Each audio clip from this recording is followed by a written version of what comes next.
usalama ni muhimu sana barabarani.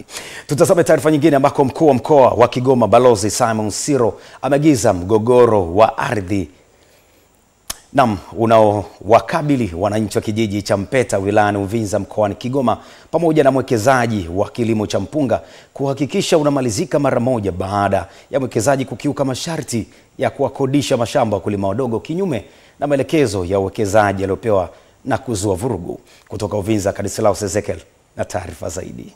Eneo hili la uwekezaji katika kijiji cha Mpeta lina ukubwa wa zaidi ya hekta 874 ambapo mkuu wa mkoa wa Kigoma Balozi Siro amelazimika kufika eneo hili kufuatia malalamiko ya wananchi kudai kunyanyaswa na kuhamishwa mara kwa mara na kudai kuathirika kiuchumi. Maeneo yetu ndiyo haya, tumetengeneza majaruba tena kwa gharama, hatua moja tu unalipa 10,000, 2,000 unatengenezewa tuta kiangazi ili kuzuia maji, halafu watu wengine wanakuja kutunyang'anya.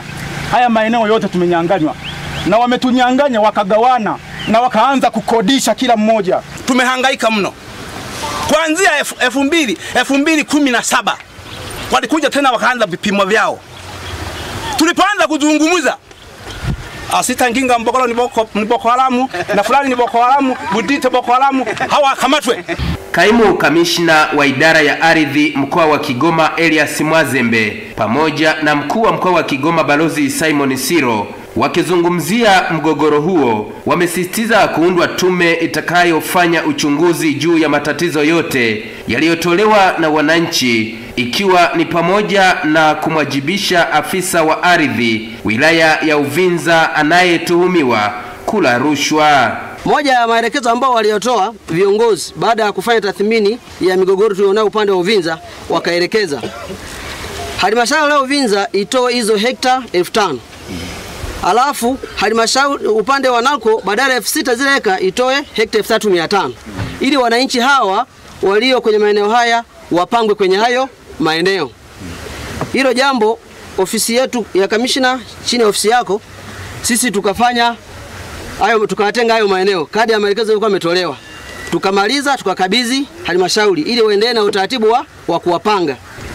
Maelekezo yangu ni kwamba maelekezo ya Mheshimiwa Rais ni lazima yatekelezwe. Hebu tupigiane makofi hapa. Ili wale ambao wanatii sheria bila shuruti maelekezo ya Mheshimiwa Rais waanze kutumia maeneo yao kulima.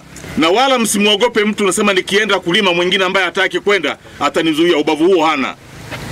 Lakini tukishapangwa yale maeneo, tukishaona maeneo ni machache, na mimi nitaleta timu yangu kutoka mkoa na watu na waamini, wataniletea taarifa kwamba mkuu, tumepanga wale watu lakini eneo halitoshi.